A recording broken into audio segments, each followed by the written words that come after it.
Ethically Speaking is a podcast of the Institute for Enterprise Ethics at the Daniels College of Business.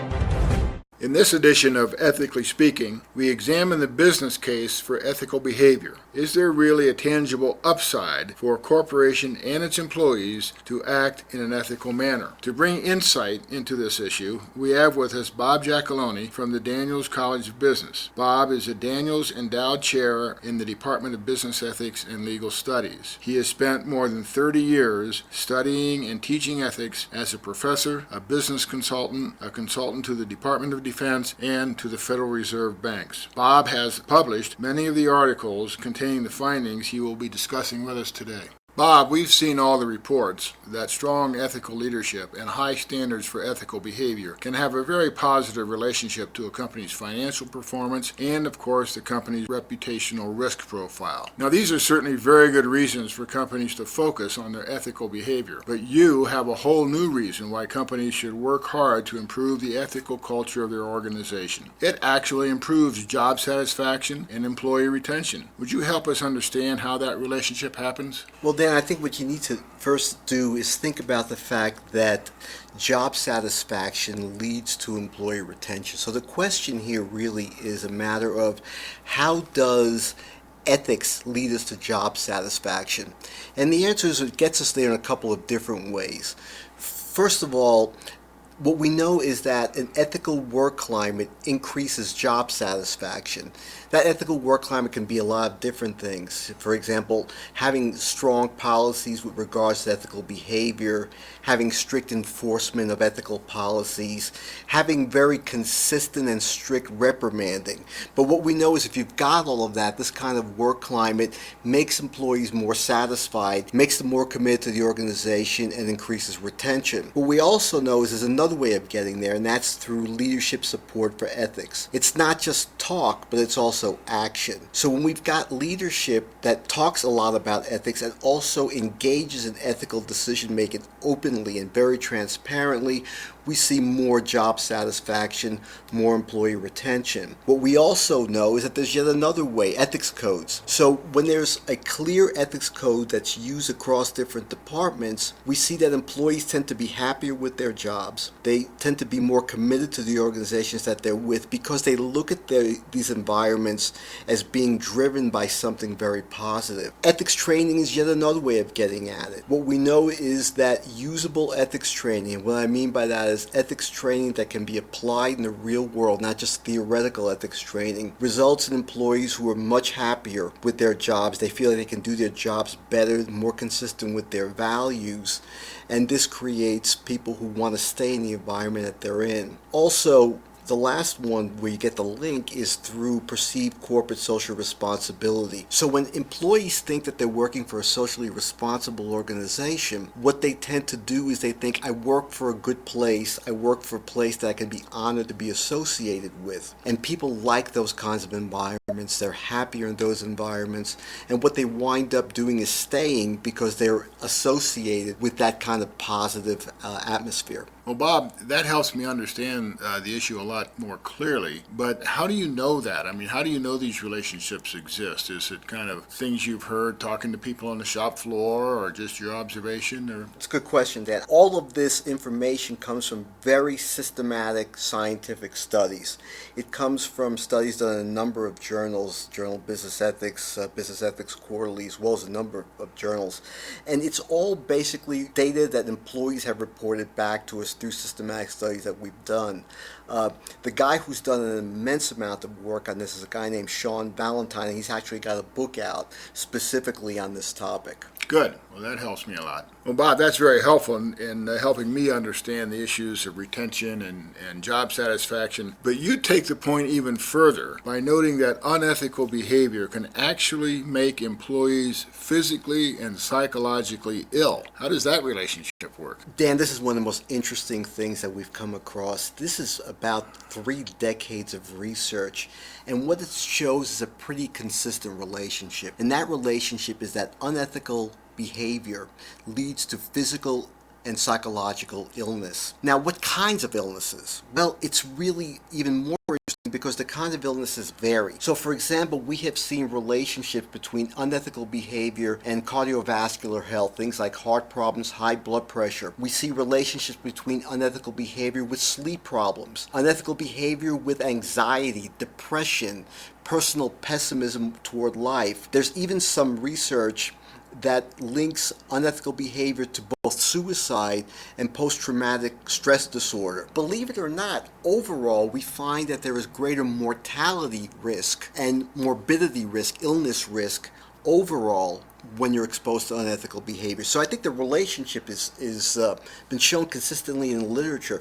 But here's what makes it more interesting from my point of view. Just being exposed to unethical behavior doesn't necessarily reduce well-being. You've got to have something else going on, and that something else is one of three things. The first is stress. There's got to be a stress reaction as a result of the unethical behavior, or there's got to be a trauma reaction from it. So for example, you see a very deeply distressing experience, you watch something terrible happen that's unethical, or there's got to be a result in your health behavior. So for example, you're exposed to some bad stuff and you begin to drink more, you begin to exercise less, you begin to overeat.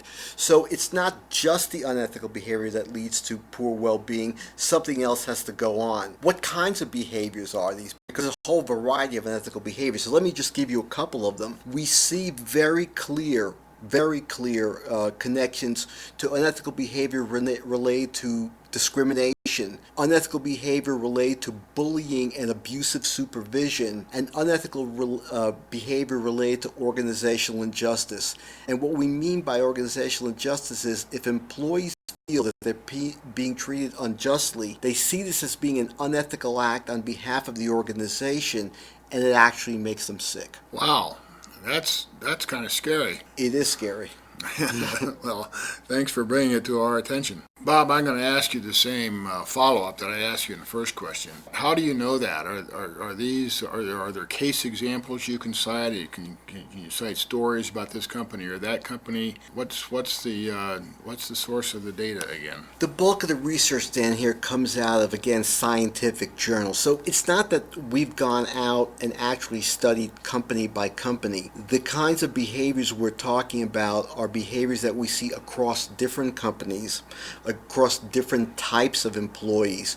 So it's not like you might say, well, this is what happened to people at Enron, but rather this is what happens to people who are subjected to organizational injustice, abusive supervision in different kinds of companies. So it's really cross-sectional. Good, that helps. Thanks. And then, Bob, there's one more extension to the effect of an unethical environment on employees. Not only does the unethical behavior impact the perpetrator of the bad behavior, but it may also affect their coworkers, making them sick too. Why is that? Well, Dan, I think what we need to do is look at the fact that what the research shows us, the research that's published in the scientific journals, is that there are really four constituencies that get sick. So, for example, the perpetrator we know can get sick from unethical behavior. And the question really is why? And the answer is the perpetrator very often feels guilty, feels bad about the types of behaviors he or she has engaged in. The victim gets sick because the victim feels violated. And so we see victims who get very upset, for example, because they were lied to, because they were mistreated in some way. But the ones that are really interesting are the other two, and that is the observer and the family and friends of people who were involved. Observers tend to get sick because it tends to mess up their worldview. They start to worry about whether or not they're safe in their organizations. They start to worry about whether or not they can trust their employers. They begin to ask themselves, will I be lied to next? Will I be abused?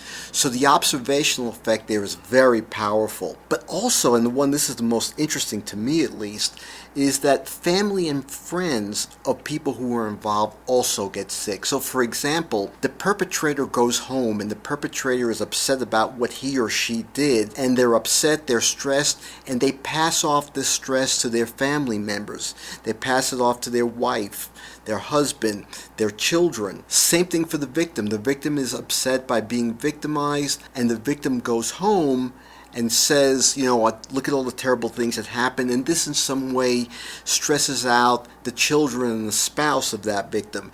So what we've got here is a very complete group of people, stakeholders, who are impacted, some of whom never even see the wrongdoing, but are impacted by it.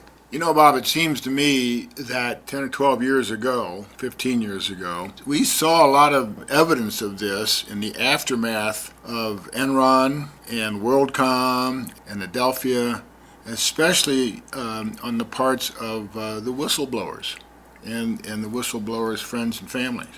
Absolutely. Absolutely. And I think part of what you see, Dan, is people at that time, you would see some of the interviews, they would sit there and they'd say, I did everything right. I did my job right. I did all the things I was told to do. And now look, I've got nothing. I've lost my pension. I've lost my job. I've lost everything. And this creates a real crush to the person's worldview and sense of self. And that makes them sick. This has been very valuable as kind of one more very large addition to all the reasons why an enterprise should shoot for very high ethical standards. It not only helps out the company, it helps out the people who work in the company. Exactly. Thank you, Bob. Ethically Speaking is a podcast of the Institute for Enterprise Ethics at the Daniels College of Business.